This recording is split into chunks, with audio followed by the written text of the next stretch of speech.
Caso de família. Século XV, movimentando a globalização. O período mais fascinante da nossa história. Com assassinatos, traições, impotência, inseminação artificial, envenenamentos, mortes suspeitas, tudo misturado às grandes navegações e suas consequências. Na Europa medieval, era costume haver casamentos arranjados como forma de manter alianças políticas e militares, entre reis, rainhas, princesas, príncipes e demais membros da nobreza, sujeitavam-se a casamentos com o único interesse de firmar tratados e assegurar a estabilidade econômica de uma região. O caráter irrevogável que a união matrimonial possuía tinha sentido de estabilidade nas relações entre os grupos de interesse. Também acontecia casamentos de acordo com as classes sociais e religiosas, entre pessoas normais. Olá, tudo bem? Este vídeo começa com o nascimento de Joana, em 1462, apelidada de Beltraneja, por sua tia e madrinha Isabel I, meia-irmã de seu pai, o rei Henrique IV, rei de Castela e Leão. Com a morte do rei castelhano, começa uma disputa interna no reino de Castela, atual Espanha, pelo trono, entre Joana, filha do rei morto, e Isabel I, a meia-irmã do rei morto, no desenrolar do vídeo. Com a disputa, Dom Afonso V, rei de Portugal, de codinome africano, tio de Joana, viu a oportunidade de assumir o trono, casando com a sua sobrinha Joana, a Beltraneja de Castela. Mas aquilo que parecia de fácil acerto acabou em guerra. Depois de 4 anos de guerra, assinam o Tratado de Paz. Peço a você que continue assistindo o vídeo, pois a história só está começando. São muitas tentativas para unir esses dois países. Assista até o final. Tanto Portugal e Espanha queriam unir os dois reinos, o que impedia é que os dois queriam governar. Peço a você que não é inscrito, que se inscreva no canal MZ Notícias, compartilhe, comente ou simplesmente deixe um oi. Neste vídeo houve muita pesquisa e muita leitura para ter o entendimento correto. Entre a montagem do texto, a ilustração e edição, levou quase um mês. As informações de uma consulta para outra era desencontrada, falha, haja leitura, não estou reclamando, só informando que não é tão fácil como parece. Mas faço porque gosto. Pessoal, vocês não têm ideia, a cada rei morto, era uma disputa, todos achando que tinham direito ao trono de Portugal ou de Espanha. Por serem vizinhos e parentes, a realeza se conheciam, se casavam entre si, eram importantes aristocratas europeus e descendentes do rei Dom João I de Portugal. Mesmo sendo próximos, eram inimigos. Quando um rei morria e não deixava herdeiros, todos cresciam os olhares para o reino enlutado. E isso de não deixar herdeiros era normal. Só para ilustrar, e na real, teve um rei com 10 filhos e ao morrer quem ficou em seu lugar? Foi seu neto de 3 anos, inclusive seu único neto. Se você sabe quem foi esse rei, coloque o nome dele nos comentários. Acho que é por isso que dizem rei morto, rei posto. Não dava nem tempo de esfriar e a disputa já começava. Para melhor entendimento, atentar no sobrenome dos nobres, pois diz a qual região ou país pertencem. Infante é um título de nobreza, que está abaixo de príncipe. Este título é atribuído a todos os filhos legítimos do rei ou da rainha, de monarquias como as de Portugal ou da Espanha, não sendo herdeiros diretos da coroa, e sim respeitando a ordem sucessória. Rei ou rainha consorte, tem o papel de companheirismo e apoio moral ao monarca. Embora compartilhe do mesmo status hierárquico dentro da monarquia, não detém poderes políticos e militares. Chega de disse-me-disse e vamos ao vídeo e tire suas conclusões. Em 1440, Henrique IV, com 15 anos, contrai matrimônio com Dona Branca de Navarra, que tinha 16 anos, com quem viveu por 13 anos, sem ter consumado o casamento. Ela, desde os 12 anos de idade, fora prometida em matrimônio a Henrique, príncipe das Astúrias e futuro rei Henrique IV de Castela e Leão, para selar a paz entre os reinos de Navarra e o reino de Castela e Leão. Em 1453, o futuro rei pediu a anulação do casamento para o Papa Nicolau V, baseado no fato de que Henrique IV fora impedido de consumar a união por causa de bruxaria. Não se sabe se a impotência dele seria absoluta ou episódica, pois ele era muito namorador e galanteador. Dona Branca de Navarra volta para Navarra e com a morte de seu irmão e do testamento de sua mãe que dizia que a coroa deveria ser do mais velho de seus filhos, assim torna-se Rainha Branca II de Navarra. Mas seu pai, João II de Aragão, rei consorte de Navarra, encarcera ela por 11 anos, impedindo que governasse. Não voltou a se casar e nem teve filhos. Em 1464, aos 40 anos, ela morre envenenada em seu cárcere. Em 1454, Henrique IV, aos 29 anos, com a morte de seu pai João II, rei de Castela e Leão, se torna rei de Castela e Leão. Em 1455, já como rei Henrique IV de Castela e Leão, pede autorização ao Papa para anular o casamento com Dona Branca, para se casar com Dona Joana de Portugal. O Papa o autoriza, mas até a data do casamento não havia sido emitida a licença. Em 1455, o rei Henrique IV de Castela e Leão, com 30 anos, se casa pela segunda vez, agora com sua prima Dona Joana de Avis de Portugal, com 16 anos, infanta de Portugal, irmã do rei Dom Afonso V de Portugal, de codinome africano, e se torna rainha consorte de Castela enquanto esposa do rei Henrique IV de Castela. 7 anos depois, em 1462, nasceu Dona Joana de Avis, futura rainha de Castela, a primeira e única filha do rei Henrique IV de Castela e Leão. Sendo nomeada princesa de Astúrias, foi jurada nas cortes de Castela, em Madrid, como primogênita da coroa. Nas cortes e perante aos infantes Dom Afonso e Dona Isabel I, tios da pequena Joana, que também faziam parte da linha de sucessão. E em Ávila, em 1465, jurada como filha e herdeira legal e indiscutível. Em 1464, se reuniram em Ávila uma parte da nobreza que consideravam o rei Henrique IV, conhecido pela alcunha de um impotente, um rei fraco, sem força, e em 1465 destronaram o rei e nomearam o meio-irmão do rei, Afonso, considerado um jovem frágil na denominada Farsa de Ávila, obrigando o rei a tirar o título de princesa de sua filha Joana e nomear seu meio-irmão, Afonso, pela ordem sucessória. Começa assim uma guerra que só termina em 1468, com o envenenamento e morte de Dom Afonso. O rei Henrique IV recupera o poder e comete o erro de reconhecer Isabel I como herdeira imediata,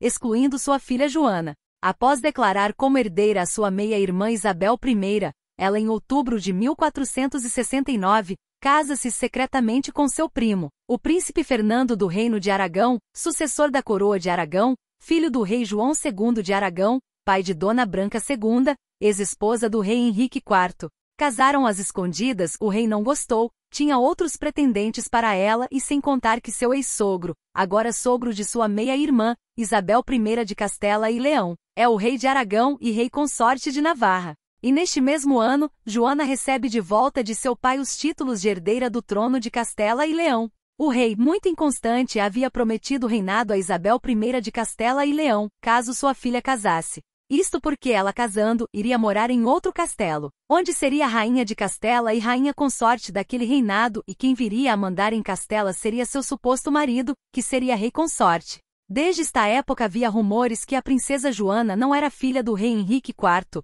pois o rei era conhecido como o Impotente, mas sim filha de Beltrán de la Cueva, que era pajem na corte castelhana e muito amigo do rei Henrique IV, pelo qual começaram a chamá-la de Beltraneja.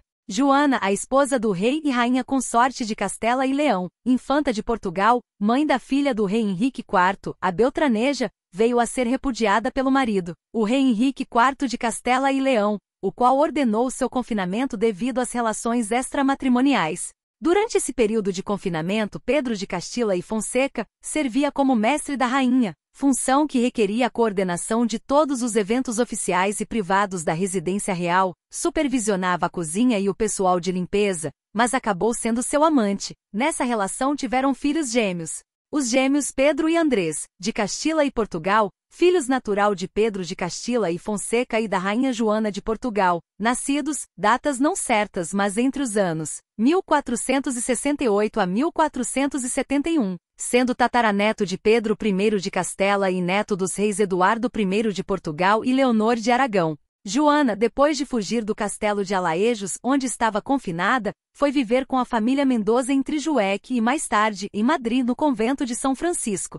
Em 1474 voltou para Portugal, onde veio a falecer precocemente em 1475, com apenas 36 anos de idade, deixando a sua filha Joana, a Beltraneja, com apenas 13 anos órfã, e os gêmeos com idade não certa entre 4 e 7 anos. Ela ainda era casada com o rei, e o relacionamento era conhecido na época. Segundo historiadores, o problema disfuncional que causava impotência ao rei, Henrique IV de Castela e Leão, está bem documentado quer por descrições de exames urológicos feitos em vida do monarca, quer por análises aos seus restos mortais efetuadas no século XX. Acharam também documentos relatando e descrevendo a inseminação artificial feita em Dona Joana, pois há relatos que já faziam esse procedimento em éguas. Portanto, Joana pode ser realmente filha do rei Henrique IV de Castela e Leão.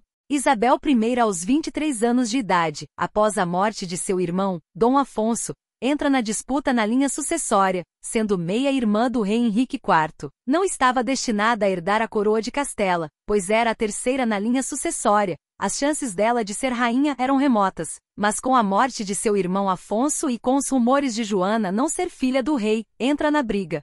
Em 1474, morre o rei Henrique IV de Castela, e o título de herdeira ao trono passa a ser disputado entre sua suposta filha Joana com 12 anos de idade e sua meia-irmã Isabel I. Dona Joana tinha 12 anos quando o rei seu pai morreu, meio ano depois morreu sua mãe. Por indicação de seu pai, aos 13 anos se casou com o seu tio por parte de mãe, 30 anos mais velho, viúvo e rei de Portugal, Dom Afonso V de Portugal. Começa a disputa pelo trono. Comenta aí, o que você está achando dessa história? Não é invenção minha não. É real, está tudo documentado e guardado no museu. Continue assistindo, tem muito mais pela frente que família. O rei, apesar dos boatos, a reconheceu como filha e herdeira ao trono. Mas o povo gosta de briga, enfim. A Guerra de Sucessão de Castela, também conhecida por Guerra da Beltraneja, foi decisiva para determinar a sucessão da coroa de Castela. A guerra ocorreu nos anos de 1475 a 1479, entre os apoiadores de Joana, filha do rei morto, e os apoiadores de Isabel I, meia-irmã do falecido rei. O rei de Portugal tomou para si as dores de sua esposa e sobrinha Joana, na briga pelo trono espanhol, por isso da indicação de seu pai, o rei, para que Joana se casasse com seu tio, irmão de sua mãe, pois sabia que a briga era de gente grande. A guerra teve caráter internacional. Isabel I casada com Fernando, futuro rei de Aragão. A França também interveio apoiando Portugal para evitar o triunfo de Aragão, seu rival na Itália. Que rolo, eita gente complicada, povinho briguento. Em 1476, o exército português se viu enfrentando as tropas dos reis Isabel I e de seu marido Fernando II de Aragão, às portas da cidade de Toro, em uma desorganização total, havendo perdas e mutilações de soldados. Na última fase da batalha, as tropas de Dom Afonso V se organiza e volta a investir sobre as forças dos apoiadores de Isabel e Fernando II de Aragão, e nesse contra-ataque joanista, os Castelas se recuam e se protegem nas muralhas de Zamora. Portugal esperou por 3 dias que as forças de Castela retornassem ao campo de batalha, e vendo que não retornavam foram embora, achando que haviam derrotado Castela. Se equivocaram indo embora, perdendo a batalha. Com a suposta derrota portuguesa na batalha às portas da cidade de Toro, levou os apoiadores joanistas a abandonar o conflito. A partir daí o conflito fica entre Portugal e Castela. As frotas portuguesas e espanholas se encontraram em alto mar, no Oceano Atlântico, onde lutaram disputando o acesso às riquezas da Guiné, nas costas africanas. As frotas portuguesas derrotaram as frotas castelhanas.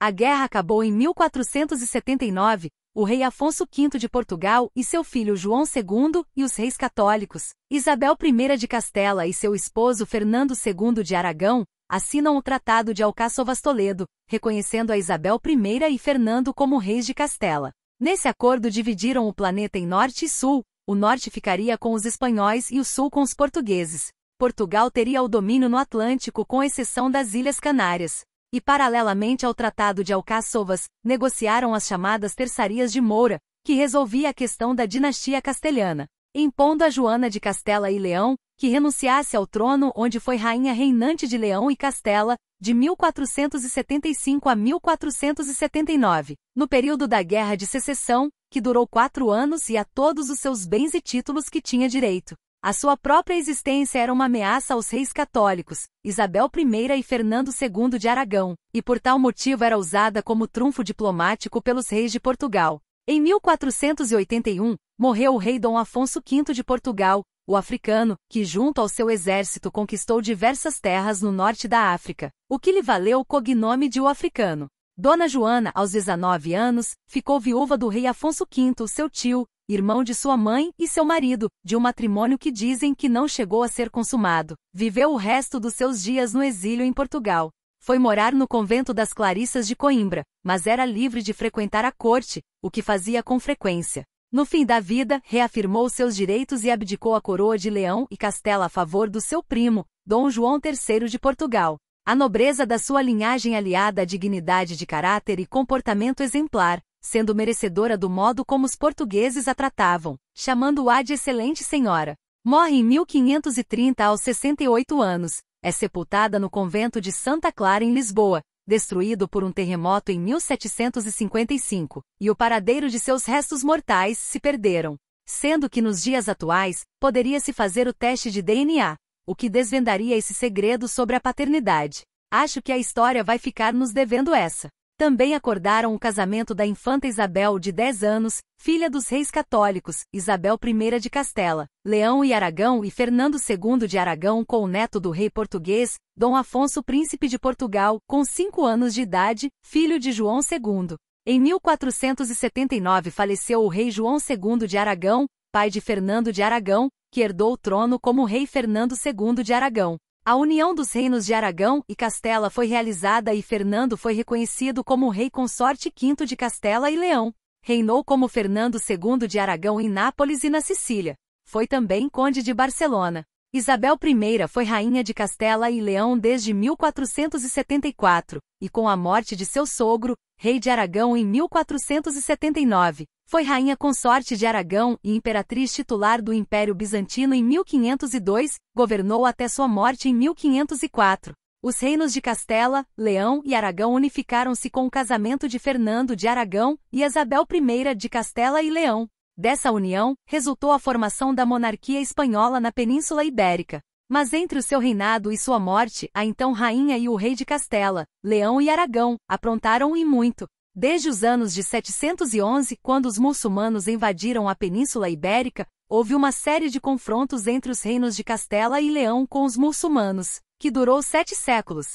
Mas depois de 700 anos, a partir de 1482, no reinado da rainha Isabel I, os confrontos se intensificaram e após uma luta esmagadora em Granada, em 1492 Isabel I, juntamente com o seu marido, dão entrada à frente de suas tropas na cidade de Granada, pondo fim ao domínio muçulmano, conseguiram recuperar as terras invadidas, derrotam assim os nacéridas, e expulsando-os assim da Península Ibérica. Um dos motivos foi por terem como religião o islamismo. E através do Decreto de Alhambra de 1492, decretaram também a expulsão dos judeus da região, pondo fim no último reduto islâmico do sul da Península Ibérica.